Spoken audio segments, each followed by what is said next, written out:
Hello viewers, जो course हम start करने लगे हैं आज वो है स्ट्रेटेजिक मैनेजमेंट। हम एमबीए बीबीए लेवल का ये पूरा कोर्स कवर करेंगे और आज हम करेंगे चैप्टर 1 जिसमें हम इंट्रोडक्शन करेंगे लेक्चर 1 का स्ट्रेटेजिक मैनेजमेंट के साथ और उसके 3 स्टेजेस के साथ। तो सबसे पहले हम देखते हैं कि स्ट्रेटेजिक मैनेजमेंट होता क्या है, उसकी डेफिनेशन क्या है। Strategic management is the art and science of formulating, implementing and evaluating cross functional decisions that enable an organization to achieve its objectives।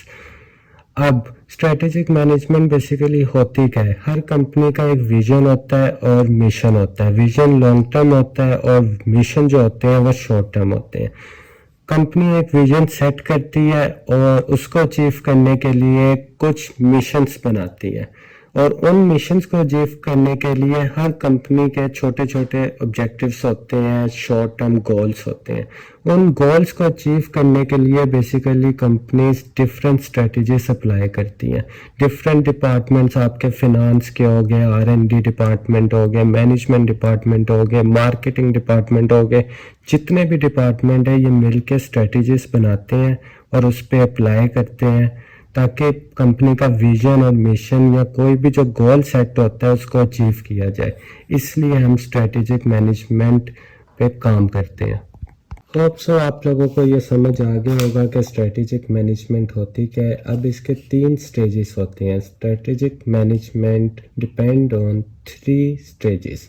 Number 1 strategic formulation, number 2 strategy implementation, number 3 strategy evaluation.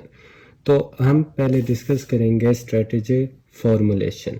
Strategic formulation होती क्या है? Strategic formulation includes developing a vision and mission, identifying an organisation external opportunities and threats, determining internal strength and weakness, establishing long-term objectives, generating alternative strategies। Basically strategic formulation first stage है जिसमें company की top management like CEO वगैरह company का vision, mission, goal decide करते हैं। Example, वो ये decide करते हैं कौन सा बिजनेस स्टार्ट करना है या कौन सा न्यू प्रोजेक्ट स्टार्ट करना है और कहाँ उसको ख़त्म करना है, या कौन सा प्रोजेक्ट हमें लॉस कर रहा है तो उसको ख़त्म करना है। ये सब कुछ पेपर वर्क में किया जाता है और उसके बाद कंपनी के मैनेजर्स को दे दिया जाता है। तो स्ट्रेटेजिक फॉर्मुलेशन में सिंपल टॉप मैनेजमेंट ये डिसाइड करती है कि कंपनी के लॉन्ग टर्म ऑब्जेक्टिव्स क्या हैं, गोल्स क्या हैं, और उसको पेपर वर्क में लिखती है। स्ट्रेटेजी फॉर्मुलेशन के बाद अब हम बात करते हैं स्ट्रेटेजी इम्प्लीमेंटेशन पे। Strategy implementation requires a firm to establish annual objective, devise policies, motivate employees, and allocate resources so that formulated strategies can be executed। तो बेसिकली स्ट्रेटेजी इम्प्लीमेंटेशन को एक्शन स्टेज कहा जाता है। इसको एक्शन स्टेज क्यों कहा जाता है? क्योंकि ये एग्जीक्यूट करती है फॉर्मुलेशन स्ट्रेटेजी को।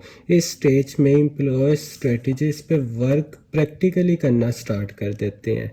ये स्टेज बहुत इम्पोर्टेंट है और ये चेक एंड बैलेंस रखना बहुत ज़रूरी है कि एम्प्लॉयज मोटिवेट हैं भी कि नहीं, उनके पास कंप्लीट रिसोर्सेज हैं कि नहीं टू अचीव अ रिक्वायर्ड गोल। तो स्ट्रेटेजी इम्प्लीमेंटेशन बहुत इम्पोर्टेंट स्टेज है। इसमें हम प्रैक्टिकली काम करना स्टार्ट कर देते हैं उन स्ट्रेटेजीज पे जो हमने फॉर्मुलेशन स्ट्रेटेजीज में बनाई होती हैं। अब हम बात करते हैं तीसरी स्टेज की जो है strategy evaluation. Strategy evaluation is the final stage in strategic management।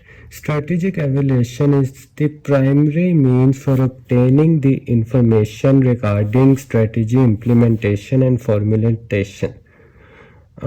Basically इसका मतलब ये है कि स्ट्रेटेजिक एवेल्युएशन लास्ट स्टेज है जिसमें हमें रिजल्ट पता चलता है कि जो स्ट्रेटेजी या जो गोल्स हमने सेट किए थे, हमने फॉर्मुलेट किए, उसके बाद हमने इम्प्लीमेंट किए, उस पर वर्क किया उसको प्रैक्टिकली हमने सॉल्व किया, उस पर काम किया, प्रोसेस किया, वो सही भी थे कि नहीं, या उसने सही काम किया भी कि नहीं, जो गोल हमने सेट किया था वो अचीव हुआ, अगर अचीव हुआ तो उसका रिजल्ट क्या था, उस रिजल्ट से हमें फ़ायदा हुआ कि नुकसान हुआ।